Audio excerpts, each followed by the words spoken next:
Let me show you how to make this text effect in Adobe Photoshop. First, select the font and type Guardians. Open Layers panel. Select the text layer. Double-click the text layer.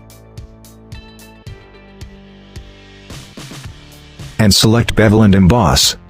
And copy these settings. Then, select Contour.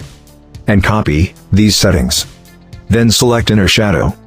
And copy these settings. Then select Inner Glow. And copy these settings.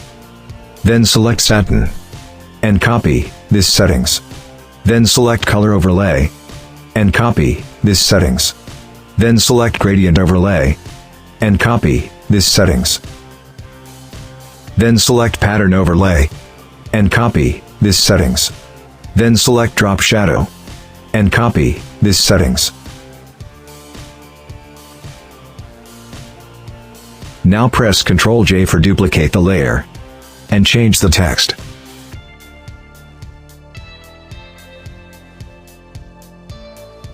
And again press Ctrl J for duplicate the layer. And change the text.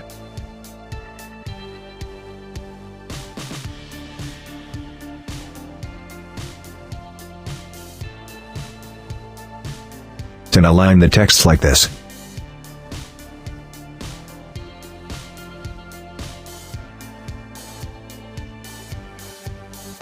That's it. The text effect is ready. Hope you like it. Please subscribe my channel for more designs.